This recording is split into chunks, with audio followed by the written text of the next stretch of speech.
So ayan po mga kaprobinsya, hindi po natin natapos yung ating pagbabalat ng nyug kagahapon kasi hapon na tayo nag-umpisa. Hindi pa naman tapos yung pagkakawit dahil nga nahinto, may lakad yung kung tawagin sa amin yung magkakawit is paraguti. So hindi pa natapos. Ito, pansamantalang inaantay namin na dumating yung magkakawit. Binabalatan ko na to mga kaprobinsya. So simple lang naman magbalat mga kaprobinsya. Hindi naman to pabilisan eh. Ito ay sariling trabaho. Mahal pa naman yung presyo ng nyug ngayon. Nasa 70 na per kilo. So malaki-laki na yon mga kaprobinsya kapag ito ay natapos natin. So tara, umpisa na natin.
So ayan mga kaprobinsya, tapos na yung ating pagbabalat ng nyug. So yung next step natin, ikakamada natin yung mga biniak. So bibiakin muna pala mga kaprobinsya, may konti pang natira doon. Ayan, ito. May konti pang natira. Bibiakin yan, tapos ikakamada dito. Ayan, ayan mga kaprobinsya. Ayan yung yung proseso ng pagkukopra.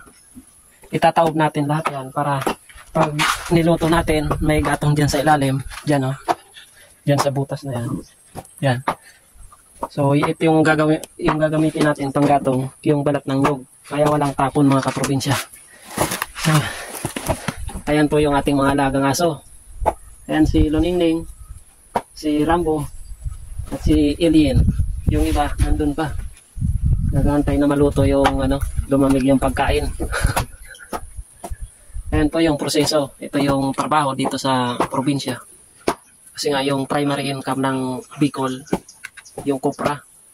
Yung mga hindi nakakalam, yung kopra, yung nyug po ginagawang mantika yan. May mga dealer naman, doon namin binabagsak. Sila naman, yung ibang dealer, diretso sa kumpanya. Ginagawang mantika yan mga kaprobinsya. So ayan mga kaprobinsya, patapos na yung ating pagbibiyak ng nyog. Ayan mga kaprobinsya. Ayan. Ganyan lang kasimple yung pagbibiyak ng nyog. Tapos ikakamada ulit natin. Mamaya may gatong na yan. Ayan po yung proseso ng pagkukopra. Ito naman, luto na to.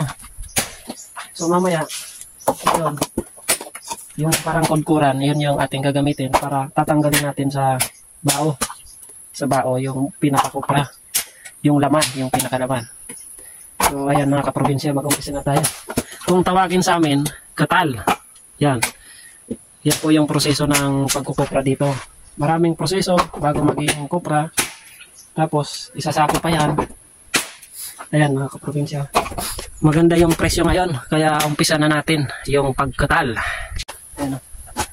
So, ang gagawin natin, ito yung parang konturan. Yan, ganyan lang. Yan. Ganyan mga kaprobinsya yung proseso ng pagkukubra. Tiyagaan lang. Mga trabaho din. Pero pag sanay ka na, sige na lang. Ayan, ganyan.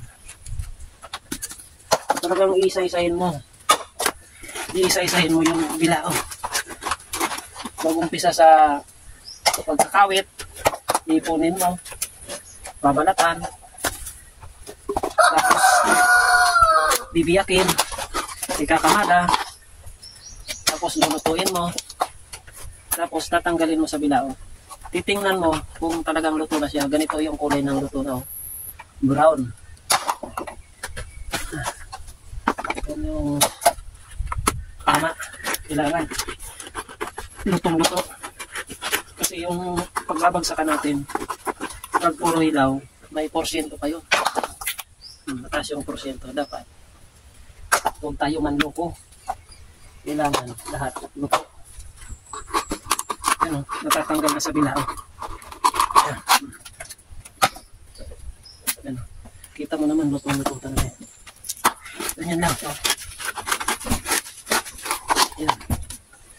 Kaya malaking bagay yung gloves. Ayan o. Malaking bagay yung gloves sa kamay kasi pag tinamaan ka na medyo matutulis na mga bilao. Tapos itong parang kunturan. Pag tinamaan ka, sugat talaga. Kasi pag may gloves ka, may protection yung kamay mo. Yan. Ganyan lang.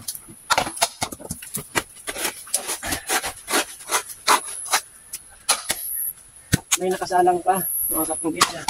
Hindi na isabay kasi absent yung magkakawit ng 2 araw. May okasyon.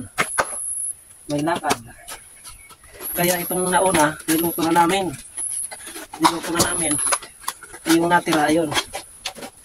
Kung sabay-sabay sana, isang salang lang.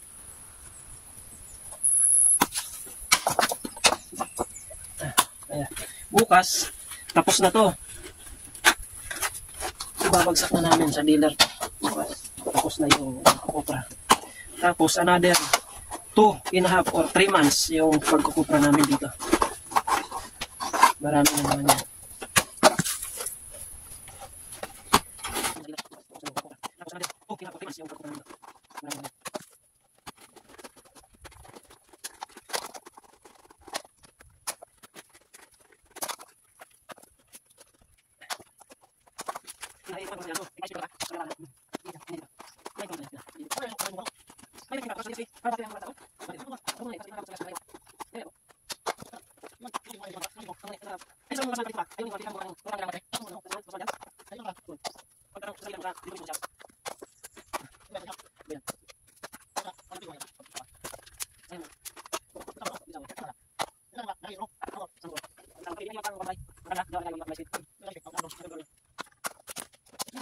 Ngayon mga kaprobinsya, sinasako na natin yung ating kopra.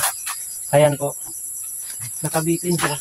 May italim para ang puno talaga. Siksik yung sako. Ayan. Ganyan yung kopra mga kaprobinsya. Konting tiyaga.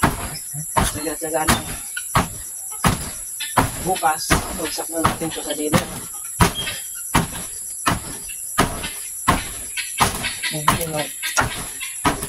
Dapat iwan mo ba sibot kita ning gilon.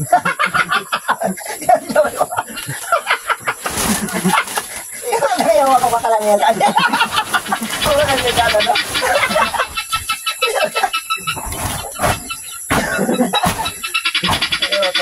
Kung makakulong kitang kawan na daw, hindi ba yun ako para hindi kita. Pero kung pinag-satan sa kawan, yung pinag-sakan yung kanibok, ino-do.